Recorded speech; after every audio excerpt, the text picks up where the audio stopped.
Mr. Shraga Brosh, someone I hardly have to introduce to you.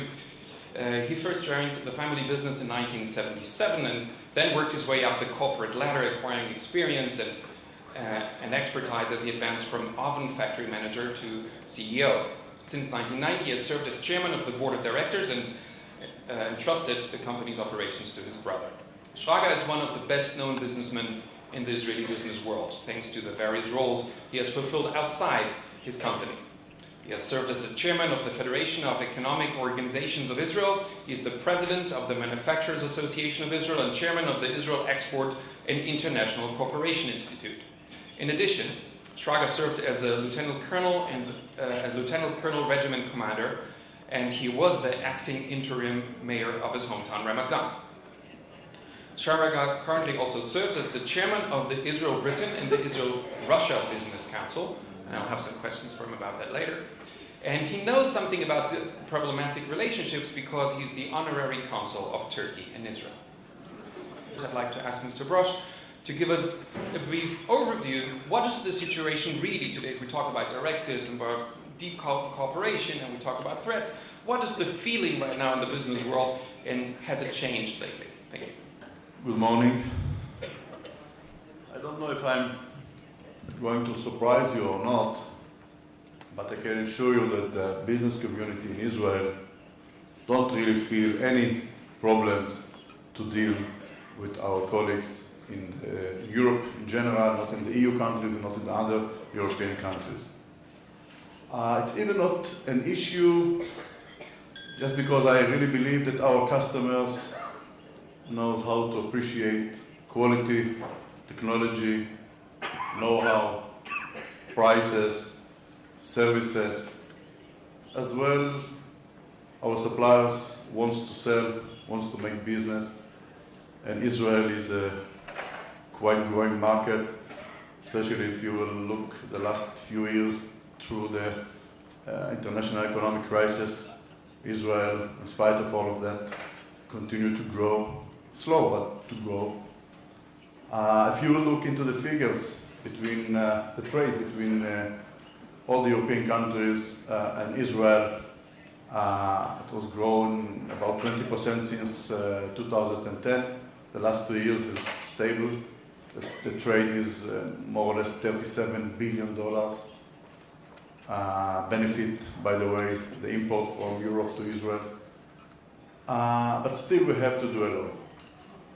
I'm sure that the good relationship between the Israel business community and our colleagues in Europe will benefit both sides.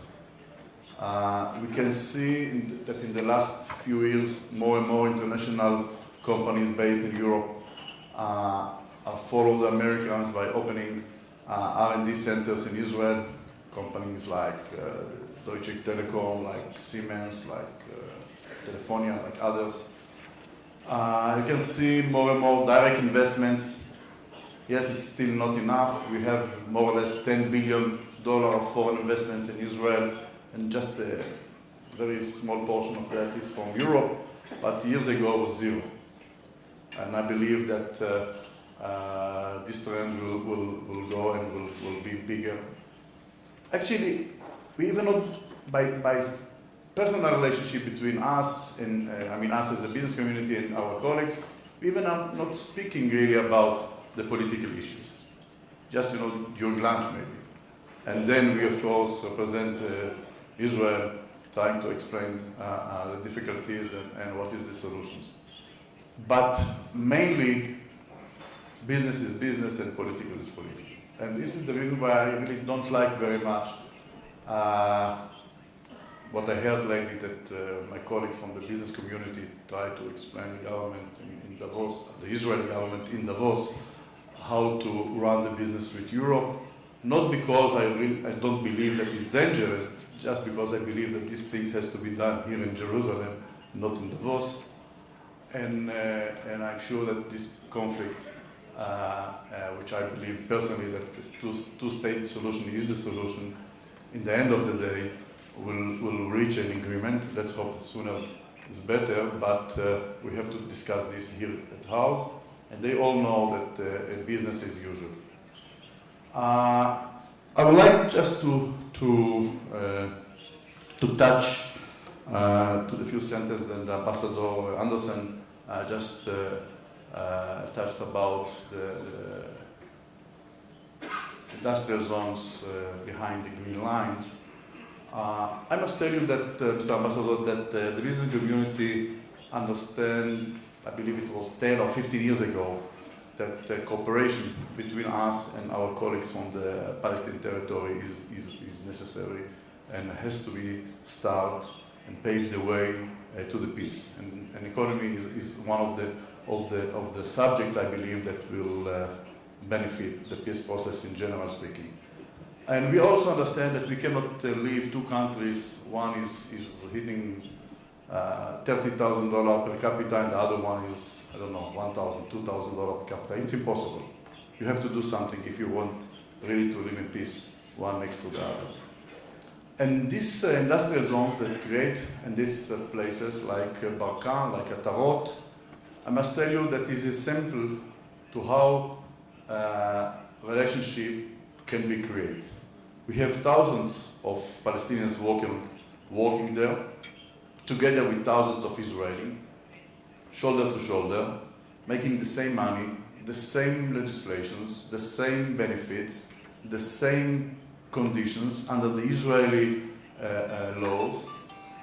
And always when I hear in the newspaper or whatever that one of the international companies asks the local managements to move out the factory from that zone, I'm really sad about that, just because of the Palestinian. Because if you take Unilever, for example, that moved the plant from Barkan, where they move the plant? Into Israel. What happens? 400 Palestinians lose their jobs. If Assa Abloy from Sweden instruct the management to move the factory from Barkan, what happens? They move the factory to Yavne. Another 500 Palestinians lose their jobs. And what is there? These Palestinians other chance to get a job in another place? Well, they don't have. Unfortunately, the economy there is not able to supply them jobs in a reasonable salary under developed legislations and all those social benefits and so on. And for that reason, I believe, Mr. Ambassador, that if we really want to support the Palestinians, if we really want to support the Palestinian economy, and we have to do everything that is necessary that this economy will join together with the Israeli economy as neighbors, exactly as Netherlands and Belgium, Germany and the country around there, and creating mutual projects, creating jobs, and let them increase the economy to a stage where their social life will be much, much better in their cities and villages. Thank you very much for that.